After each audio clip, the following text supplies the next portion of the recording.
Manchester United boss Ruben Amorim's told his players they won't remember their run to the Europa League final fondly unless they win it. A miserable season could still finish with a trophy if they beat Tottenham in an all-Premier League decider in Bilbao next week. Amorim was a runner-up in the competition as a player with Benfica in 2014. Personally, for me, I think Champions League is more important for everything, to prepare the next season.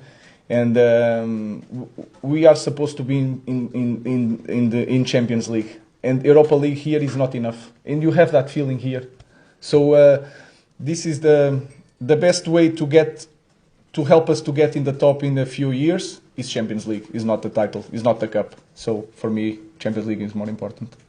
Well, to get some reaction on this and all things Manchester United, delighted to welcome in Angelina Kelly, our very own. How are you? I'm all good. How are you? I'm doing well, thank you. I'm doing well. What do you make of Amorim's sort of constant brutal honesty? I mean, he's ultimately sort of digging out the Europa League, essentially saying it's not really that important. What's most important is Champions League qualification. Do you feel the same, or do you sort of cherish the fact that you could win another trophy despite how poor things have been for you?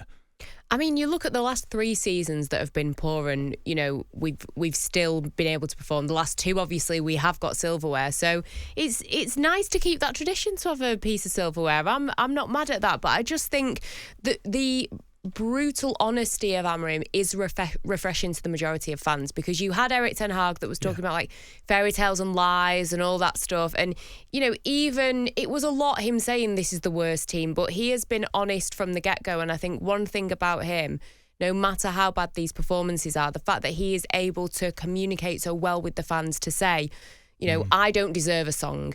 These guys are showing up every single week and they're still singing, they're still chanting. We almost don't deserve these fans. The fact that he's able to communicate things like that, I think that has been his saving grace, arguably, through this season, the way that he communicates. I totally agree. I think it's refreshing.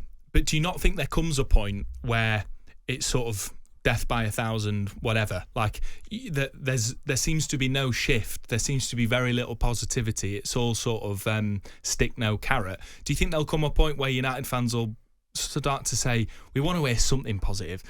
And I guess the immediate response is, well, there's nothing positive really at the minute. But you are in a Europa League final. Do you know what I mean? I understand what you mean, because after getting to the Europa League final, or even that 3-0 against Bilbao, you were thinking, can we just get a little bit more, maybe a bit more of a smile, just something? But I think a lot of this also boils down to the example he wants to set to these players, because we've seen it time and time again, although they do show up for the glamorous events, which is why this Spurs game, I think I'm feeling a little bit more confident going into it, because this is a glamorous tie. We've seen them do it against City, Arsenal, you know, against Liverpool.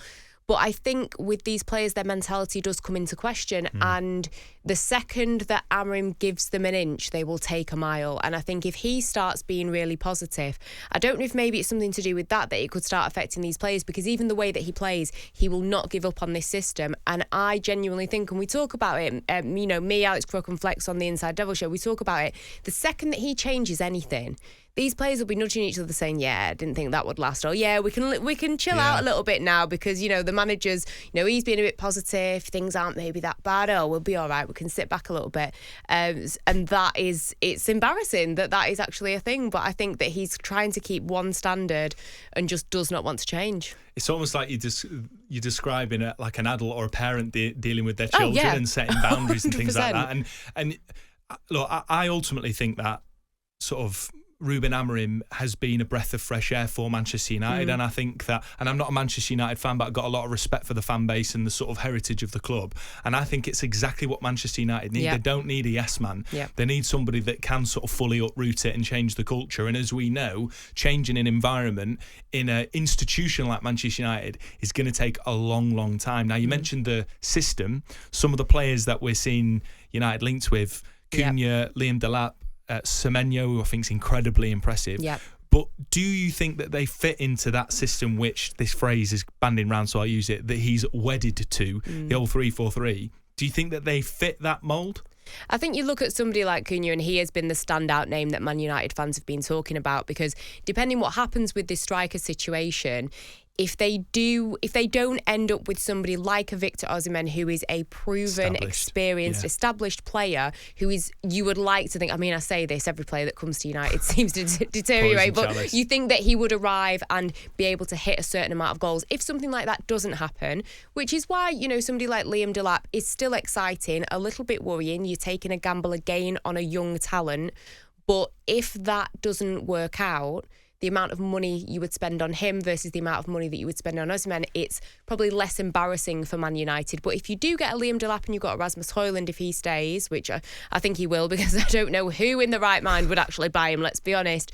Somebody like Cunha can really fit into that and provide those extra goals. The issue with Manchester United, you can talk about the defence, you can talk about the goalkeeper, but they do not score enough goals. Apart from in the Europa League, where they have been able to score some, when you look at the Premier League form, the goal difference is abysmal. So getting people in that can score goals is the top priority for me, more than the goalkeeper, more than anything else. Who it ends up being is difficult. I vote for Osimhen every time because of the reasons that I've just said, but I just don't. I think that this Liam Delap story seems to be progressing. Not mad at the guy, seems like a very good footballer, but it's just again putting all the hopes and dreams on a young talent. We've seen what it's done to Højlund. What will it do to Delap? So if that does happen, like I say, Cunha is at least going to help shoulder some of that burden. Yeah, I think it's a really interesting assessment. I think the thing about Liam Delap, and I don't mean this as any sort of criticism, but he's a similar mould to Højlund. Yeah. Fast, big, strong. I think technically he's better than Højlund. I've seen him in the flesh a few times this season. I'm really impressed with him. But it is a massive step up from a relegated Ipswich to a Manchester United in disarray, where everything's going to be scrutinised as well. Exactly. Yeah. I mean, everything he touches seems to have turned to gold for Ipswich, even though ultimately they've got relegated. And I know that they've gone back to the promotions, but it is interesting. Although I do think that he's got a bit about him which I like, and I think would suit United if that sort of flourished. I think he'd be a striker that United fans love. Angelina, I want to get your... We're going to hear from Amorim again, and I want to get your reaction to his explanation for deciding to pay for tickets to the final for his backroom staff. The situation is simple. That we had a lot of things, people leaving, a lot of changing in the staff, and in this moment for our club sometimes it's hard to understand when to give, when to take, to respect the people that we are taking their jobs in certain moments to survive and to rebuild, and then it's hard and it's complicated for the club to start giving to other members of staff, so it's a really hard position.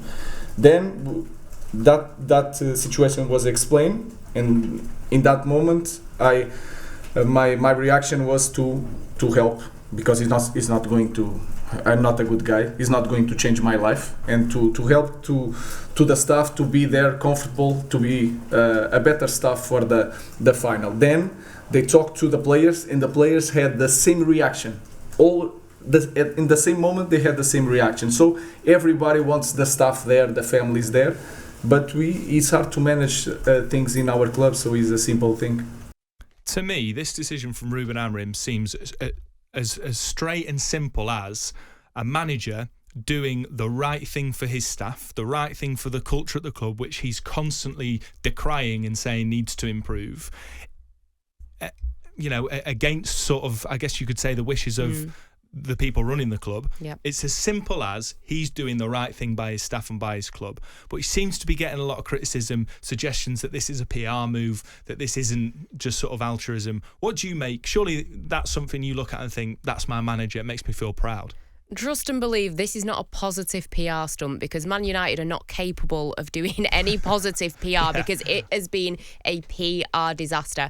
I do look at it and think, and the stories about, Bruno Fernandes doing similar things, I look at it and I'm proud of my players, I'm proud of my manager for saying we need to do the right thing. My initial reaction was to help. I can understand, the Sir Jim Ratcliffe-esque argument of, we've made all these people redundant, then if we start paying for all these things, etc. But I just think you have to look at the longevity of, Ruben Amorim being there, and if this is how players families. This is how staff are treated, that they're not able to have this one perk of the season. They work hard. They're not on Amorim money. They're not on Casemiro money. These people are working hard, and this is the one perk that they get, and it's taken away. If you're somebody who's joining Amorim's team, you're going to look at that and think, well, you know what? How well are staff treated? Yeah. Or players might think, how well will my family be treated? I mean, they're giving them a barbecue at least. No parade. They're giving them a barbecue at Carrington, which is under construction. So it's basically a picnic at a building yard. And also, Carrington is the epicentre of where all these cuts are happening. Yeah. So it's sort of not like a happy place to take people. Yeah, it's let's a place flaunt where it in front of everyone's jobs. face that are sat there missing their colleagues that have been made redundant. We're all going to sit here and have a barbecue now. The whole thing is just so infuriating from the powers that be. But your point about Amorim, I don't get why he's getting criticism, and I think that it is the right thing to do, and I'm happy that he has come out and said, I wanted to help, I'm helping, as are the players. It feels to me like Ruben Amorim sometimes is sort of like swimming against the tide or fighting and losing battle. Because can't do right for wrong. Both Ratcliffe both Ineos and Amorim both talk about we need to sort of uproot this and, you know, change the culture of the club. Yet there's all of these sort of unpopular decisions being made publicly. The next one being that there's no awards ceremony at the end of the season. Yeah, this is for the second year running. I mean, I get it. There's not that much, you know, Europa League depending. There's not that much to celebrate. So they're not going to have an award ceremony. But the people that miss out on this is the Manchester United women's team. And I think that it's an absolute disgrace. I thought it was a disgrace last year. They were waiting on an FA Cup final, which they won. And they didn't have it. This season, Manchester United women, Sir Jim Ratcliffe expressed, the interpretation was that he didn't really have much interest in the women's team. So keep Sir Jim away from your team and you'll be all right. The Man United women's team have been phenomenal. They have secured Champions League football. They came third in the WSL. They have another FA Cup final on Sunday against Chelsea. They lost their goalkeeper, Mary Earps, who is arguably one of the world's best. Fallon Tullis-Joyce has been in. This is her first season as number one. And she is sharing the Golden Glove with Hannah Hampton. She's been absolutely phenomenal. Many a player in that team have been brilliant. And it's just really, really sad that they are not able to celebrate that and they're not able to come together. Maybe they'll do something separate. But again, it just stinks of the men being the priority. And people can argue that, you know, they make more money, etc., etc. But this women's team this year have been absolutely fantastic. And what harm is there on just, you know, shedding a bit of light on that? And I'm sure, again, if you went to somebody like Bruno Fernandes and said, we want to do an awards ceremony for the women, but Sir Jim and co aren't paying for it, those players would probably end up paying for that as well. I mean, look, I'm no leadership guru, but it strikes me that if you're trying to create a more positive environment, one that breeds success, you would celebrate the small wins. Yeah. And you'd celebrate all of the, amongst all of the chaos ongoing at the club, you'd pick out 10 categories, whatever it is, of like whether it's staff members, backroom staff, whether it's individual player achievements, whether strong it's leadership, exactly. You celebrate that. You get people together and say, this is what Manchester United's about. Not all of the other stuff that we know is going on. That's going to take time, but we're going to celebrate the joys. We're going to celebrate the successes. You're admitting together. defeat. Yeah, you're admitting defeat by not doing anything. So you're completely right. Doing something like that where it's like, maybe it's not going to be on the pitch because it's been terrible. We've had terrible games, but you could even do something like a goal of the season. Yeah. I mean, I'd say a save of the season, but poor Onana's not on it great, has he? But you know, there are little things that you could do. You're completely right, just to shine a light on the positives that there have been. And I agree, maybe, you know, backroom staff as well, especially with how tough it's been with these redundancies. Manchester, as much as people think it's a massive city, it is a small city, and a lot of people know people or will know people that have been affected by these redundancies, and it has been tough. It has been tough. Just quickly before we leave, because I don't know if I'm going to speak to you before the final, what's your score prediction? Oh, score prediction. I'm going to say 1-1, and then going into extra time, my man Casemiro, who, by the way, what a character arc after being so terrible. I think he's going to score the winner 2-1. Love that. Angelina, thanks so much for coming in. It's been a pleasure. That's talkSPORT's very own Angelina Kelly. Right, you're listening to the talkSPORT 2 Social with William Hill, who are offering epic boosts every week until the end of the season. 18 plus, begambleaware.org. On AM, on DAB, via the talkSPORT app and on your smart speaker. talkSPORT.